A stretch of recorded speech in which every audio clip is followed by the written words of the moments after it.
네, 매년 새해마다 반복되는 계획이 있죠. 예, 금연 계획하신 분들 많으신가요?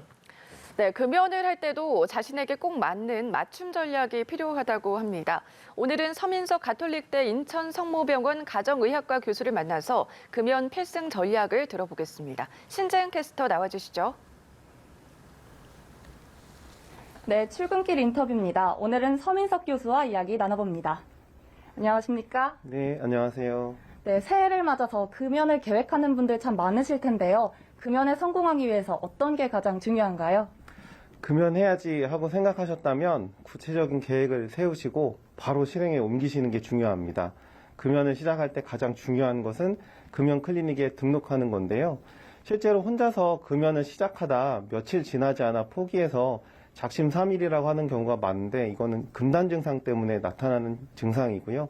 금단 증상을 해결하기 위해서는 금연 클리닉의 도움을 받는 것이 중요합니다.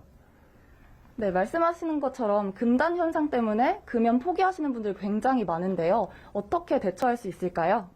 금단 증상은 금연 후에 3일 지나면 최고조에 이르고 2주에서 4주 정도 지나면서 서서히 좋아지게 됩니다.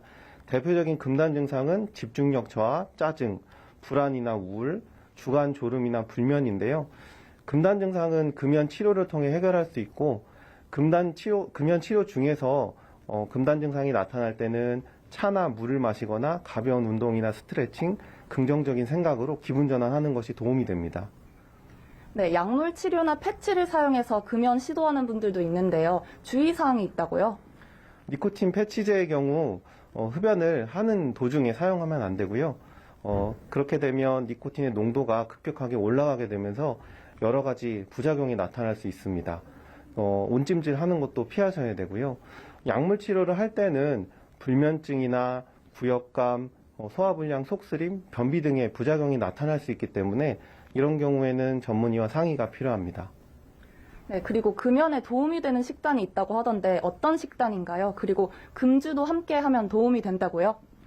금연할 때는 금주는 꼭 해야 됩니다. 왜냐하면 음주와 흡연이 생리학적으로 같은 중독의 기전을 가지고 있고 술자리에서 음주를 하다 보면 흡연 욕구를 억제하지 못해서 금연에 실패하는 경우가 많기 때문에 술자리와 음주는 꼭 피해야 됩니다. 금연 치료를 할 때 가장 꺼려하는 이유 중에 하나가 체중 증가인데요. 흡연 욕구를 대신해서 달고 자극적인 음식을 찾다 보니 체중이 늘어날 수 있게 됩니다. 체중 증가를 예방하고 그동안 손상된 몸이 회복되는 데 도움이 되려면 단백질과 비타민이 풍부한 식단을 챙기시는 것이 중요합니다. 네, 그리고 마지막으로 금연을 계획하고 계신 분들에게 조언해 주신다면요?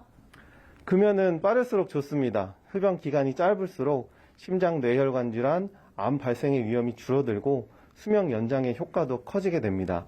당연히 금연에 성공할 확률도 높아지고요. 특히 이제 코로나 확진자가 늘어나고 있는 요즘에는 흡연자는 감염의 위험도 높고 중증 질환으로 진행할 가능성이 높기 때문에 이번 기회에 꼭 금연 성공하셨으면 좋겠습니다. 네, 오늘 말씀 잘 들었습니다. 지금까지 출근길 인터뷰였습니다.